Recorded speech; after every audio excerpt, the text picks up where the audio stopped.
Well, this is going to be a quick one, but I figured, what the hell, to quote the Dr. Emmett Brown. This is April, middle of April. Normally never anything going on around here, but coronavirus being what it is and weather being warmer, I'm working on things. So this is sort of what things look like. This is all my pots that I will actually grow some things in, but I will also start things, and I start squashing these, and I'll grow some crops straight out. Here's one I need to fill out further. Look how far down that one is.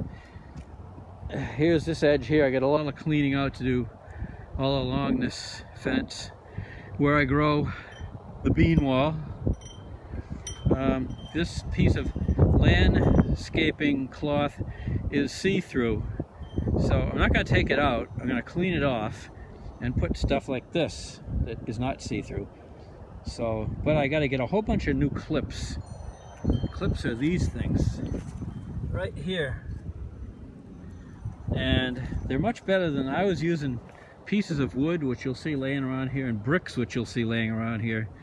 I'm not going to do that this year. I'm going to make it look as neat as possible, which is why I'm trying to completely surround this place with, wherever possible, with this new landscaping stuff. I ran out of clips, but you can see I've gone down that edge, and I'll probably try to continue it down there. But right there, we don't see any at the far end. There's Jerusalem artichokes, and I don't want to kill that off. Also, right along the very edge here is where the morning glories will spring up from the ground. I may have already covered some, so I'm thinking I may want to snip along the edge of this a little bit, like a little groove where they generally come out of, so that they can come out of it and grow up the fence. So I might do that. But generally, I want everything covered. And that's what we're working on here. Also, there's leaves everywhere. You didn't see it at its worst. I've been working hard out here for the last several days. Something to do while we're waiting for coronavirus, quarantine to end, which it is in some parts of the world. Not here yet. And I don't know in some ways if it'll ever end. Well, there's a lot of the leaves. That's what it was like on a lot of places. I've collected most of this up, put it in my pot, bucket, and emptied it in the compost pile, which I will show you. Not a lot to show you, but there's some things. Here's the first thing to be harvested this year. It's been growing for years. This is chives. And as you can probably see, Judy's been nubbing it off before it goes to seed. These pieces of black landscaping, I will pull the things that hold it down up and shake it, or sweep it off. I don't know which will be easy. It's probably easier shaking it. And then I'll put it back down again. I've already done that to some of these others. And some of the rows, like over there, don't have one yet. They'll all get one in the middle of the rows. And on top of the rows, they get some too that I have holes cut in for plants like squash and tomatoes. Others, I don't put anything on top because I'm growing beans and things like that that you can't cover. But I cover as much as possible. So anyway, here's all my cages if I want to use them for Brussels sprouts. I did get some halfway decent Brussels sprouts last year, but not as many as in previous years when the woodchuck ate them. Maybe I need him to do that. What do you think? Should I ask him? So that's kind of what's going on in here. And I'll show a couple of other things going on around the area here that relate to this. But I figure we'll get the rest of this landscape stuff down. I got to go get some more tacks so I can do it. And then after that, I'm going to start hoeing the rows, adding some condiments to the soil. And mid-May, which is about 3 or 4 weeks away, I can get some stuff to plant in here. And the end of May, I can get the rest of it. So that'll be happening. I have a new rhubarb plant that I planted last year that's right here. I think that's the new one. I had 2 plants and one all but died out. So I planted a new one. This is the other one. I got to read about how to make this thing grow bigger this year. These are irises. Of course, like irises do, they're taking over. They're going to grow right in the yard. I'm going to have to chop them out of the yard. I'm going to have to chop them out of the garden. They will, however, shore up the fence because you can hardly dig under them, so woodchucks don't want to bother. And so that's some of what's going on. There's my all but dead apple tree. I didn't get anything off of it last year. 2 years in a row I haven't really gotten apples off of it or done anything with them. Shame on me, huh? Forsythia's in bloom. Crocus have already gone into bloom. Daffodils are coming out here in the Great White North, better known as New Hampshire.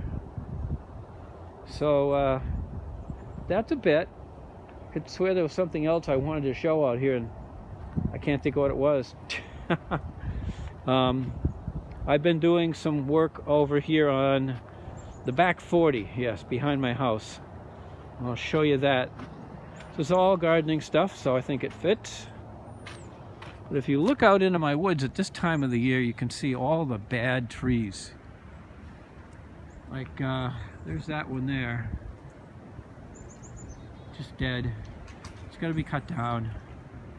As you can see, some of them have fallen down in recent times. There's one right there. I want to put it more horizontal by cutting those limbs off and chopping it into pieces. I just don't have a chainsaw. I have an electric chainsaw that's known as a mini lopper, and it does good for things that are maybe up to the size of my arm in diameter, but nothing bigger. Over here is where the big problem is. And these are things I'm looking at chopping. I think the next thing I want to do is over here is do a little chopping actually with my mini lopper. And I'll show you what that's about. But right down in here, you can see there's a lot of debris that I've put down in here over the banking. But if you look at these trees, they've been toppling over, and there are a lot of them that they didn't fall all the way because they got caught by another tree. Well, they got blown down partly. So I would love to just get a chainsaw and make them completely come down. Here's one here. See how it just splits off? That was a microburst that took that down. See how it's peeled off there? And then it just came down. So all that I'd like to cut. Make that piece there. The whole tree part here, that's major cutting. I don't even know if I'm up to that, but that's major cutting. And I think the other half of it's still good, so I would cut it up here at the top. I think the rest of the tree is okay. That part off the side there is good, and the main part going up from that is good. This part's gone because it just got destroyed. If you look at back, there's another tree that's sideways.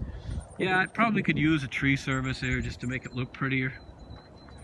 But the trees in this whole area back here are dying because of the swamp, and because I guess maybe the fill. They did fill in this land years ago, but I don't know if that's contributing anything to it. All I know is that many of these trees are dying, and many of them are fine, and new ones are coming up. At this time of year, I can see the pond behind our house. This is something I've never put on here, but there are geese over there, and of course 1 million walkers, and little do they know where they're walking there are ticks. Just had my first tick mitigation done. If you look way over there, you can sort of see that's a pond. There's the walker in there somewhere. Too close, that's what. There we go. You can see somebody walking along there. So, anyway, we'll go back up here. This is where Judy feeds all the turkeys and birds. It's down here. And that was also by way of tick mitigation. Try to keep the animals out of the main yard and just keep them in certain places. Here we have an oddity. Maybe not all that odd for trees, but it's a survivor. This is a Japanese willow tree, and as you can see, two major things have been cut off from it already. One on this side, one over there. And you can see the roots are just struggling to hold on. And you can see that it is growing horizontally. I'm sorry, I'm gonna have to interrupt this video a bit. Hold on. I just got the message that this battery's at 10%, so it will completely blitz this video, and I wouldn't want that. So this tree is growing more horizontal than vertical. So let me get back up here and turn around. Here's the problem. That branch, those branches are right about the point where they would hit my head. So I've got to do some creative trimming. That whole branch is probably going to come off, and some other ends I'm going to do today. I keep trying to allow it branch space to grow vertically if it can sprout things in a vertical direction, but it doesn't want to grow vertically because all the sunlight tends to come from this direction. The house shades it off in the other, and the forest. So it's struggling for sunlight. I get that. So it's just trying to survive. I guess that's probably all I can show you. You got a quick look at the way things look this year and around the garden.